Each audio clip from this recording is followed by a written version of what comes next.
14 जुलाई 2023 दोपहर के 2:35। ये समय हम सब के लिए बहुत इंपॉर्टेंट है क्योंकि इस समय पर इंडिया ने इसरो के द्वारा लॉन्च किया गया LVM-3 लॉन्चिंग व्हीकल से चंद्रयान-3 मिशन को। तो ये चंद्रयान-3 मिशन में आखिरकार क्या है खास, क्या इसकी इम्पोर्टेंस है, क्यों ये लॉन्च किया गया है, इसके टास्क क्या हैं और चंद्रयान-2 से कितना ज़्यादा इम्प्रूव्ड ये आपको मिल रहा है। तो इन सारी चीज़ों के बारे में हम यहाँ पर बात करने वाले हैं। तो सबसे पहले बात करते हैं चंद्रयान-3 मिशन का एम क्या है। इसका मेन एम है चांद के साउथ पोल के सरफेस पर क्या करना, एक सॉफ्ट लैंडिंग कर देना। ठीक है भाई, सॉफ्ट लैंडिंग करना इतना बड़ा मेन गोल क्यों है? क्योंकि सॉफ्ट लैंडिंग अभी तक दुनिया में सिर्फ 3 देश ही कर पाए हैं, अमेरिका, रसिया और चाइना। अगर भारत इस मिशन को सक्सेसफुली कंप्लीट करता है तो ऐसा करने वाला वो दुनिया का चौथा देश बनने वाला है। दूसरा सबसे बड़ा यहाँ पर बात आती है कि चैलेंजेस क्या हैं, कौन कौन से चैलेंजेस हैं जो सॉफ्ट लैंडिंग करना इतना टफ कर देते हैं। सबसे पहला चैलेंज है अर्थ और मून के बीच का डिस्टेंस। आपको पता है कि मून अर्थ के बहुत पास है, जिसकी वजह से जिस ऑर्बिट से कोई भी हम रॉकेट लॉन्च करते हैं तो वो अगर रास्ते में हल्का सा भी अपने पाथ से डिफ्लेक्ट हो गया तो उसे वापस अपने उस ऑर्बिटल पाथ में लाकर फिर से प्रॉपर मूव कराना बहुत ही मेजर चैलेंज के रूप में दिखाई देता है। दूसरा, अगर आप ऑर्बिट से वहां तक पहुंच भी गए तो सबसे बड़ा टास्क आता है लैंडिंग टाइम। किसी भी रोवर को लैंड होने के लिए जो टाइम मिलता है कहाँ पर, मून के सरफेस पर, वो बहुत कम मिलता है as compare to its speed. तो स्पीड के कंपैरिजन में बहुत कम टाइम है। इस कम टाइम को प्रिसाइसली यूटिलाइज करके एक सॉफ्ट लैंडिंग करना एक सबसे बड़ा टास्क यहाँ पे बनता है। तीसरी प्रॉब्लम क्या है, चैलेंज क्या आता है, वो आता है यहाँ पर थ्रस्टर्स का। क्यों? क्योंकि सर देखिए, मून को हम जानते हैं जितना कि वहाँ कोई एटमॉस्फेयर नहीं है। एटमॉस्फेयर नहीं है तो वहाँ पे किसी भी तरह का एटमॉस्फेरिक रेजिस्टेंस नहीं जनरेट होता है जब हम उस पर लैंड करने जाते हैं, जिसकी वजह से हमारी स्पीड को मून कहीं से भी कम नहीं करता। तो उस स्पीड को कम करने का जिम्मेदारी हमारी है। तो थ्रस्टर्स पर सारा लोड आ जाता है, जिसकी वजह से जब लैंडिंग होती है तो कहीं ना कहीं लो सॉइल एज अ डस्ट वहाँ पर इंक्रीज होती है और वो हमारे सेंसर्स को भी डैमेज कर सकती है। ये एक मेजर चैलेंज हमें वहाँ पर मिलता है। लास्ट चैलेंज हमारे पास है टेम्परेचर डिफरेंस। एक्चुअल में मून का एक फेस ही हमें दिखाई देता है, दूसरा फेस ऑल टाइम अंधेरे में रहता है, जिसकी वजह से मून के दो फेसेस के बीच में एक बड़ा टेम्परेचर डिफरेंस आ रहा होता है कि जहाँ पर जो फेस हमें दिख रहा है, जहाँ सनलाइट पड़ रही है, वो अराउंड 100+ डिग्री सेल्सियस टेम्परेचर पर है और जहाँ पर सनलाइट नहीं जा रही है वो अराउंड -200 डिग्री सेल्सियस पर है। और इस टेम्परेचर गैप के साथ में साउथ पोल का जो सरफेस जहाँ हमें लैंड करना है, वो सरफेस जनरली कैसा होता है, एक जंक्शन की तरह काम करता है और जंक्शन पर हमें जनरली मिलते हैं थर्मल शॉक।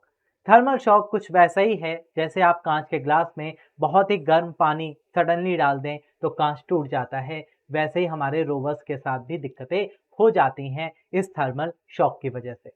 तो ये हैं वो चैलेंजेस जो हमारे लिए सबसे मेजर होते हैं और इन्हीं चैलेंजेस को ओवरकम करते हुए इसरो ने इस मिशन को लॉन्च किया है। आइए जानते हैं इन चैलेंजेस से कैसे सॉल्यूशंस हमें मिल रहे हैं। सबसे पहला, इसरो ने पहले ही मून पर एक फ्लैट सरफेस जहां पर टेम्परेचर डिफरेंस भी कॉमन रहे उसे सर्च कर लिया है। इट मीन्स हमारे पास स्वीट स्पॉट पहले से ही है जहां हमें इन दिक्कतों से बचने के पूरे चांसेस मिलते हैं।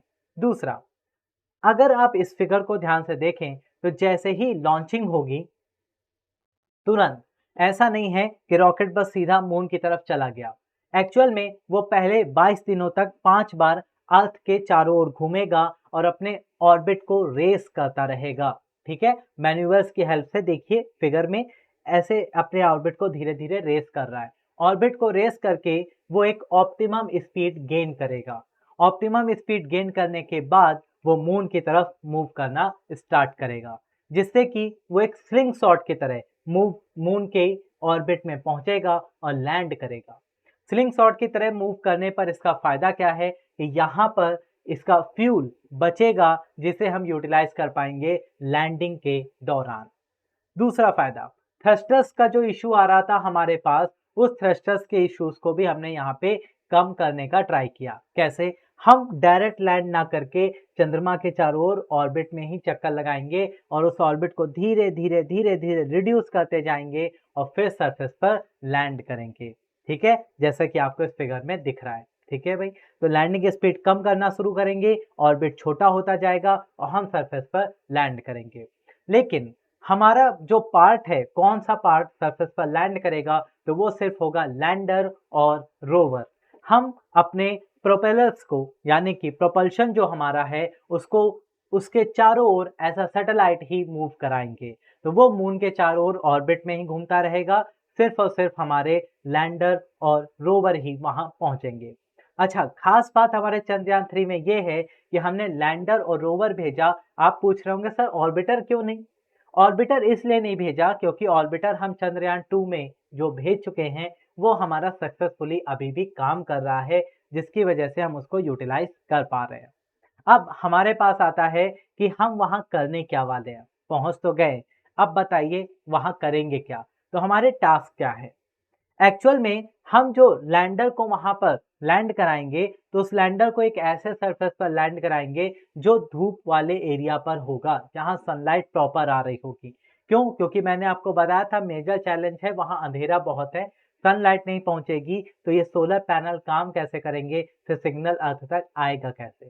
तो उसको ओवरकम किया गया है एक प्रोसेस के थ्रू, जहां पर लैंडर को सिर्फ एक ऐसे सरफेस पर स्टेबल रख दिया जाएगा और रोवर उससे निकलकर अपने रिसर्च को पूरा करने के लिए वहां पर घूमने निकलेगा। ठीक है, अब इसमें कौन कौन से इंस्ट्रूमेंट्स लगे हैं जिनकी हेल्प से हम रिसर्च करने वाले हैं उनके बारे में बात करते हैं। सबसे पहला यहाँ पर आपको मिलेगा LIPS. LIPS means laser induced break down spectroscope. इसका काम क्या है? इसका काम क्या है कि सॉइल में जो केमिकल कंपोजिशन है ना उसका पता लगाना और उसके सिग्नल्स को वो लैंडर को देगा, वो लैंडर प्रपल्शन को देगा और वो हमारी अर्थ के सरफेस तक पहुंचाएगा, जिससे हमें पता चलेगा कि अर्थ बनी कैसे, क्या ऐसे ही और भी प्लैनेट्स पे जीवन एग्जिस्ट कर सकता है, कैसे लाइफ एग्जिस्ट हुई, किस तरह से ये सारी चीजें बनी, क्या मून सच में अर्थ का ही पार्ट था। इन सब चीजों के प्रैक्टिकल एक्सपेरिमेंटल रिजल्ट इस पूरे मिशन में हमें मिलने वाले हैं। दूसरा सबसे बड़ी चीज क्या है कि आपको अभी रिसेंट से रिसर्च से ही पता चला है कि मून के सरफेस के थोड़ा सा ऊपर जाएं 8-10 किलोमीटर तो हमें वहां पर भी एटमॉस्फेयर की एक लेयर मिलती है जो कि आइनोस्फेयर है। तो इस आइनोस्फेयर को हम जानेंगे कि ये बनी कैसे। क्या ये सॉइल के कंपोजिशन जो केमिकल्स हैं उसकी वजह से बनी है या फिर सन के रेडिएशन की वजह से बनी है? उस रीजन को भी यहाँ पर हम कंप्लीटली टैकल करने वाले हैं। बात करेंगे अगले इंस्ट्रूमेंट की, वो है इंसा। इंसा डिटेक्टर इसमें लगा हुआ है जो मून पर आने वाले अर्थक्वेक्स के बारे में पता लगाएगा। इसमें शेप इंस्ट्रूमेंट भी लगा हुआ है। शेप मतलब वो आकार वाला नहीं, shape means spectropolarimetry of habitable planet earth, जो कि एक्सो प्लैनेट्स पर लाइफ के एग्जिस्टेंस का पता लगाता है। तो वो एक बहुत ही बड़ा टास्क होगा। अगर हम इसमें सक्सेसफुल हो जाते हैं तो हम कहीं ना कहीं लाइफ को एक नए नज़रिए से ढूंढने के लिए तैयार हो चुके हैं।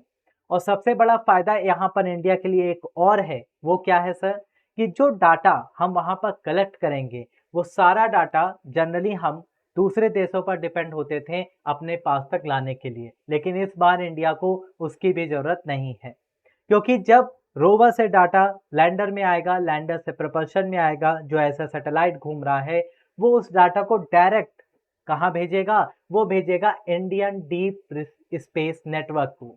इंडियन डीप स्पेस नेटवर्क तक वो डाटा डायरेक्ट आएगा, हमें किसी दूसरे देश पर डिपेंडेंसी रखने की जरूरत नहीं है। और दूसरा सबसे बड़ा फायदा ये है कि हमारा डाटा प्राइवेट रहने वाला है, हमारी प्राइवेसी का कोई इशू नहीं है। तो ये सारे फायदे हमें इस चंद्रयान 3 मिशन से मिलने वाले हैं और अगर ये सक्सेसफुल हो जाता है, जो कि होना भी चाहिए, तो उससे हमारे गगनयान के मिशन को एक और बूस्ट मिलेगा और हम अपने देश के लोगों को भी आसानी से भेजने के लिए तैयार हो रहे होंगे चांद के सरफेस पर। ओके, आई होप आपको ये सारी इन्फॉर्मेशन बहुत ही मज़ेदार लगी होंगी। अच्छा लगा है तो अपने दोस्तों के साथ भी इसे शेयर करना मत भूलिएगा। Thank you so much for watching this video.